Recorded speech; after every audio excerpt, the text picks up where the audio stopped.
Corruption 2029. Is it worth a buy? Let's read the words of the developer. In the year 2029, the ominous corruption has turned America into a war-torn wasteland. With the help of a heavily augmented trio of soldiers, the player must infiltrate the inhuman regime and discover the truth behind events that set off the that set off the disastrous nightmare. Guys, can you remember when I reviewed Mutant Year Zero Road to Eden? I think it was last year. Well, this is the same developers, and it's the same game pretty much. It's identical to Mutant Year Zero. It just doesn't have the ducks in it. What they've done is they've taken that game, taken out all the ducks and the mutants and all of that, and they've put in Terminators and the military and turned it into a really kind of tactical military game. The other one was tactical as well, but this is more kind of soldiers and all of that kind of stuff. And I've been playing it now for a couple of days. I was given a press key, so I got access yesterday, and I've had a blast. Absolutely loving the game, because I do like this kind. I like Mutant Year Zero. I like the way you could walk around the map in real time, scavenge little bits and bobs that you find, like medkits, grenades, passes to auto turrets and all kinds of goodies like that. Scope out the enemy, see where they are, watch the patrol routes, try and work out which group of enemies to take down first, because in this game, if you attack people that are too close to other people, they will alert their friends to your presence. Also as well, they will hear your gunshots if they're not silenced, so you have to be very, very careful. It's very tactical, this. You can't just go in guns blazing. Well, you can, but you'll get your ass handed to you.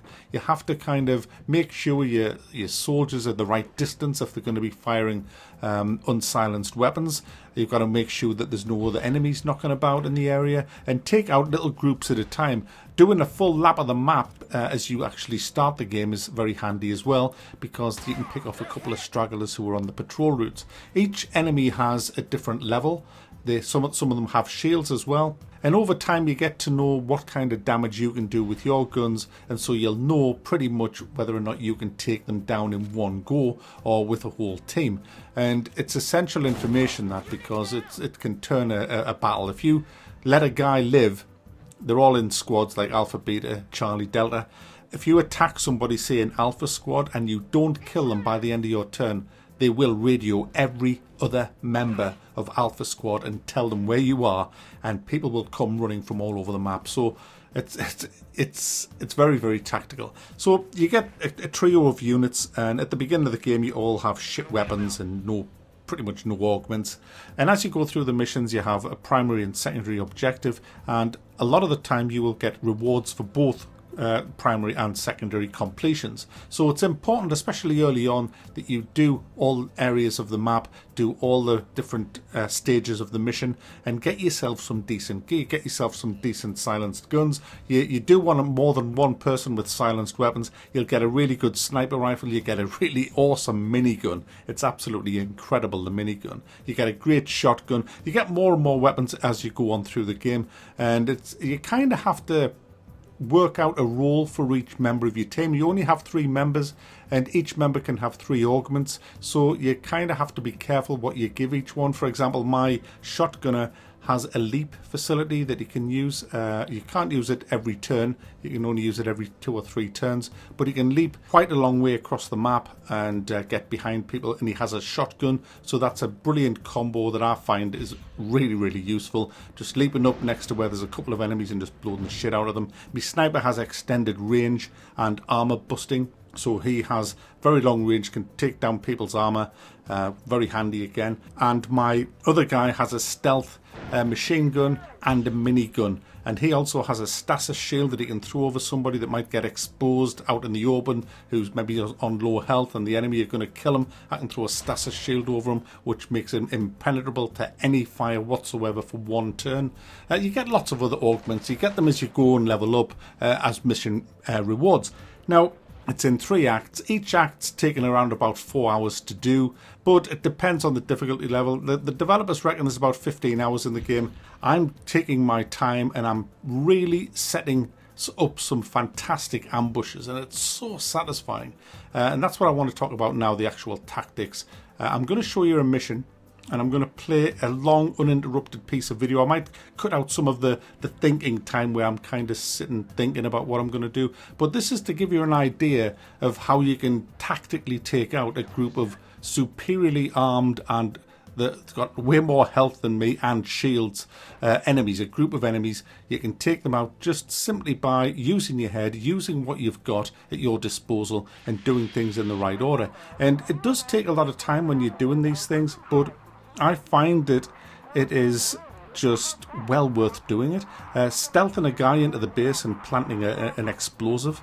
In this case, I put it where the snipers are, so that their snipers, I just took their snipers out just simply by pressing the remote detonator.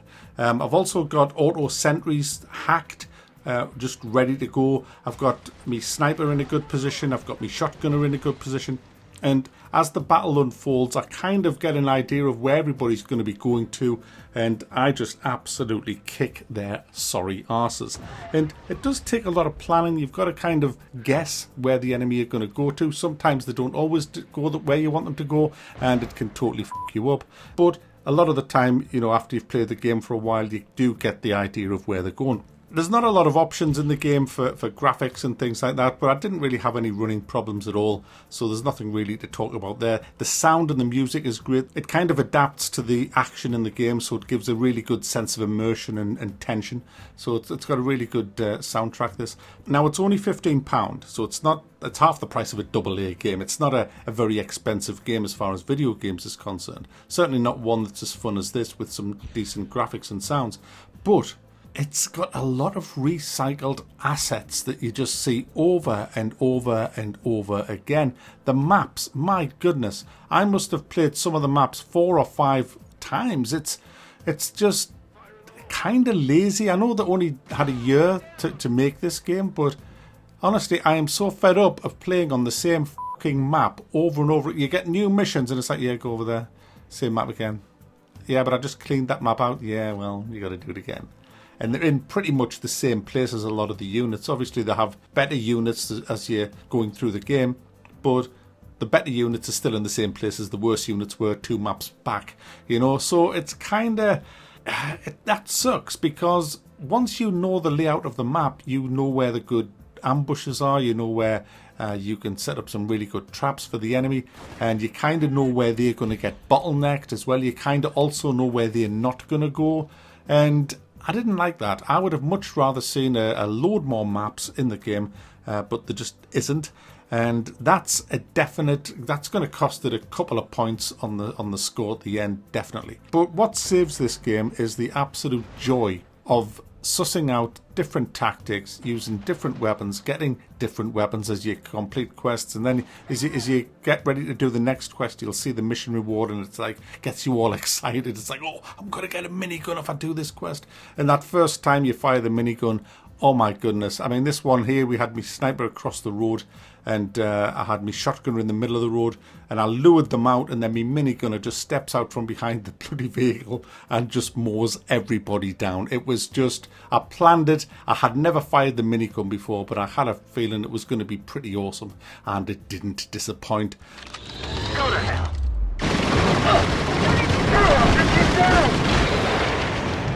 Now, I haven't finished the game. I'm over halfway through it, and I wanted to stop simply because I wanted to get the review out, because I'm having a day off tomorrow. It's 1 o'clock in the morning now. I've got to edit it now, so it's going to take another hour and a half before I get to bed. But I've played it, goodness knows how many hours, about 10 hours I've played it, and I'm really enjoying the game. So there you go, guys. Corruption 2029 is worth a buy, despite the fact that it's a bit lazy. It should have had more maps, but it's more than makes up for it with some fantastic strategy, some really good tactics, a really nice looking, nice sounding game. And for me, I just love all the new upgrades that you get and just dabbling with them for different tactical scenarios that you do. It's really good fun, and I'm sure if you like strategy turn-based, you're going to enjoy this.